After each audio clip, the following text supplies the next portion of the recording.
लग्न ठरलं thanks to Marathi matrimony. लग्न म्हणजे मराठी मॅट्रिमनी. विश्वासाची 26 वर्ष. लाखो सुखी दाम्पत्य. डाउनलोड करा मराठी मॅट्रिमनी. माझ्यासाठी अत्यंत आनंदाचा आणि अभिमानाचा क्षण आहे. कारण उद्या खासदारकीची शपथ होतीये, ती एप्रिल महिन्यामध्ये होतीये, की ज्या महिन्यामध्ये भारतीय राज्यघटनेचे शिल्पकार विश्वभूषण भारतरत्न डॉक्टर बाबासाहेब आंबेडकरांचा जन्म झाला. की जसं वामनदादा म्हणतात, उद्धरली कोटी कुळे भीमा तुझ्या जन्मामुळे. तर माझ्या बाबासाहेबांचा जन्म ज्या महिन्यात झाला, त्या महिन्यात बाबासाहेबांच्या लेकीला, भीम्याच्या लेकीला खासदारकीची शपथ घ्यायचा बहुमान मिळतोय. आनंद अभिमान दोन्ही दाटून येत आहेत. काल पीपल्स एज्युकेशन सोसायटी जी डॉक्टर बाबासाहेब आंबेडकरांनी स्थापन केली होती, तिथल्या सिद्धार्थ लॉ कॉलेजने माझा सत्कार केला. बाबासाहेब ज्या खुर्चीवर बसायचे, बाबासाहेब ज्या खुर्चीवर बसून वाचायचे, लिहायचे, नोट्स काढायचे, त्या खुर्चीचं मी दर्शन घेतलं. मला असं वाटलं की बाबासाहेबच मला आशीर्वाद देत आहेत. आज आंतरराष्ट्रीय बौद्ध धम्म परिषदेच्या माध्यमातून देशभरातले 100पेक्षा जास्त भिक्खू ठाण्यामध्ये आलेले आहेत. त्या भिक्खू संघाचा आशीर्वाद घेऊन मी उद्या संसदेमध्ये शपथ घ्यायला जाते. काल सिद्धार्थ लॉ कॉलेजमध्ये, ज्याला बाबासाहेबांचा पदस्पर्श झाला होता, तिथे मला संविधानाची प्रत दिली आहे. तीच संविधानाची प्रत उद्या माझ्या हातामध्ये असेल जेव्हा मी शपथ घेईन. आनंद, अभिमान आणि आभार मुख्य नेते माननीय एकनाथजी शिंदे साहेब आणि खासदार डॉक्टर श्रीकांत शिंदे साहेबांचे, की स्वतःच्या लेकीला खासदार खूप लोक बनवतात, राजाच्या लेकीला खासदार खूप लोक बनवतात, पण तुम्ही भीमाच्या लेकीला खासदार बनवलं, त्याबद्दल ऋणी आहे. आजच्या युवा पिढीला बाबासाहेब आंबेडकर वाचणं किती गरजेचं आहे? खूप गरजेचं आहे. आधी आपण समजून घेतलं पाहिजे की बाबासाहेबांना डीजेच्या तालावर नाचणारी माणसं नाही, तर त्यांना वाचणारी माणसं हवी होती. जसं संभाजी भगत म्हणतात ना, की बाबासाहेबांना शोधायचं असेल पुतळ्यात शोधू नका, त्यांना प्रतिमांमध्ये शोधू नका. तर बाबासाहेबांना शोधायचं असेल तर त्यांच्या पुस्तकात शोधा. बाबासाहेब समजून घ्यायचे असतील तर बाबासाहेबांची पुस्तकं वाचा. कारण doctor Ambedkar is a blue ocean.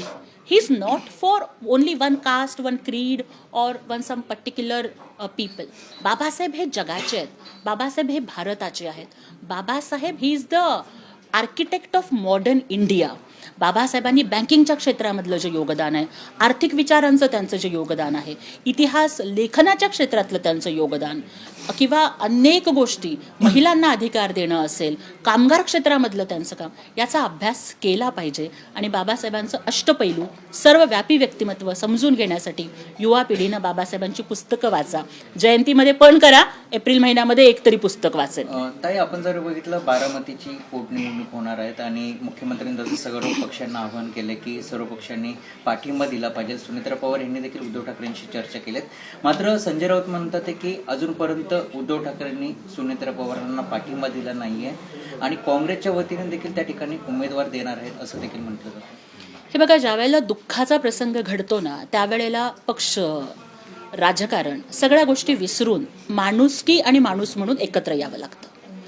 महाराष्ट्राची राजकीय संस्कृती ही अशा दुःखाच्या प्रसंगाला एकमेकांच्या सोबत थांबण्याची आहे. आदरणीय अजितदादांचं जाणं हे केवळ पवार कुटुंबाची हानी नव्हतं, तर संपूर्ण महाराष्ट्राची हानी होती. त्यामुळे जर अशा प्रसंगात स्वतःचं दुःख बाजूला ठेवून महाराष्ट्राच्या पहिल्या महिला उपमुख्यमंत्री म्हणून सुनेत्राताई ज्या पद्धतीनं काम करतायत, त्यांचा आम्हाला अभिमान वाटतो.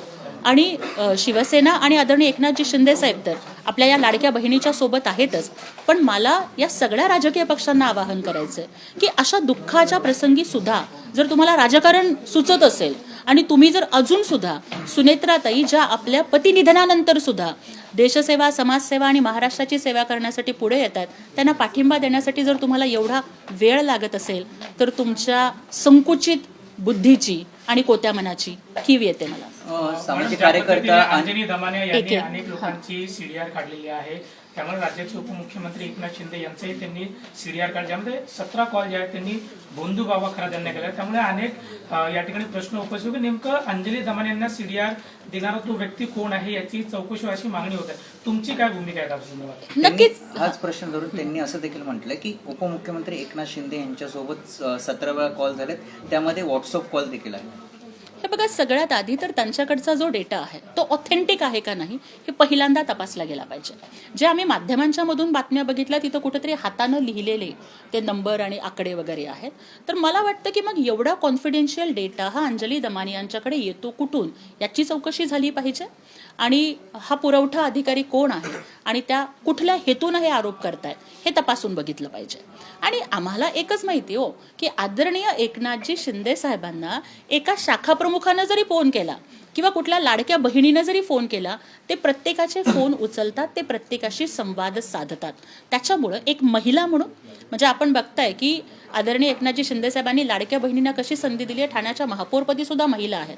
एक महिला म्हणून आम्हाला सगळ्यांना एवढंच वाटतंय की अशा गोष्टींचं राजकारण करू नका. त्या क्रूरकर्मा नराधम खरातला कशी शिक्षा झाली पाहिजे, त्याची नांगी कशी ठेचली गेली पाहिजे आणि या शिवरायांच्या आणि भीमरायांच्या महाराष्ट्रात पुन्हा महिला अत्याचाराचे असे प्रसंग घडले नाही पाहिजेत याच्यासाठी प्रयत्न होणं गरजेचं आहे. ताई, आपण जर बघितलं मंत्री नितेश राणे म्हणतात ती राजासिंग महाराष्ट्रातील मदरसे बंद करणं, त्या ठिकाणी आतंकींचे ट्रेनिंग दिलं जातं, त्यामुळे आता हे मदरसे बंद केलं पाहिजे. त्यांना जे आहे ते छत्रपती शिवाजी महाराज यांच्याशी तुलना करण्यात आलेली आहे. कुणाशी? छत्रपती शिवाजी महाराज यांची तुलना नितेश राणे यांच्या बरोबर करण्यात आली. जैन मुनी यांच्या माध्यमातून शिलफाटे या ठिकाणी जी सभा घेण्यात आली होती. हे बघा, जे महापुरुष आहेत त्यांची तुलना ही कुणाबरोबरच होऊ नये. छत्रपती शिवाजी महाराज हे अत्यंत महान राजे होते. त्यांनी स्वतःचं राज्य हे रयतेचं राज्य 18 पगड जाती धर्मांचं राज्य निर्माण केलं. त्यांच्या स्वराज्यामध्ये महिलांनाही सन्मान होता. स्त्रीचा सन्मान हा स्वराज्याचा सन्मान अशा पद्धतीनं शिवराय वागले. त्यामुळे मला वाटतं की कुठल्याही महापुरुषांबरोबर अशा पद्धतीची तुलना कुणीही करू नये. अजित पवार यांच्या विमान अपघातामध्ये जय पवार म्हणतात VSR कंपनीचा जो मालक आहे रोहित सिंगला अटक करा अशी मागणी होत आहे. कारवाई योग्य पद्धतीने होत नाही असं देखील त्यांनी म्हटलं. हे बघा, जय पवार हे आदरणीय अजितदादांचे सुपुत्र आहेत. एक पित्याचं छत्र डोक्यावरून हरवल्यानंतर त्या मुलाला काय वाटत असेल, त्याला किती वेदना होत असतील हे आम्ही समजू शकतो. त्यामुळे जर ते तशा पद्धतीची मागणी करत असतील तर मला वाटतं की या संदर्भामध्ये योग्य ती चौकशी होईलच. आदरणीय मुख्यमंत्री देवेंद्रजी फडणवीस साहेबांनी सुद्धा अधिवेशनामध्ये आश्वासन दिलंय की अगदी म्हणजे कुणीही कितीही मोठ्या बापाचा असला तरी कुणाला पाठीशी घालणार नाही असं ते बोलले. त्यामुळे मला वाटतं की केवळ पवार कुटुंबियालाच नव्हे तर संपूर्ण महाराष्ट्राच्या जनतेला असं वाटतं की अजितदादांच्या संदर्भात जे घडलं त्याची निष्पक्ष चौकशी नक्की होईल आणि सरकार त्यांना न्याय देईल. गणेश नाईक पुन्हा एकदा एकनाथ शिंदेंवर असताना पाहायला मिळतात. टीका जी आहे ती गणेश नाईक करतात. ठाण्याचा शिवाजी इतिहास हा कुणाला चुकीचा सांगितला गेलाय, तो इतिहास काय तुम्हाला माहिती आहे असं देखील.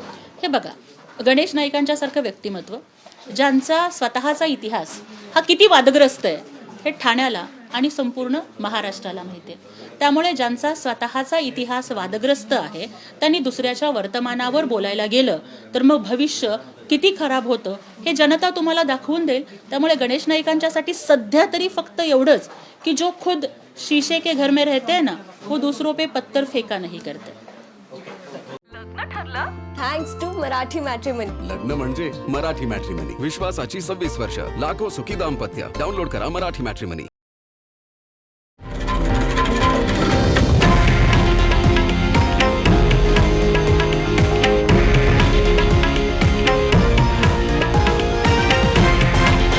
हे आहे देशातील नंबर 1 न्यूज नेटवर्क आणि आपण पाहत आहात TV9 मराठी, एकमेव.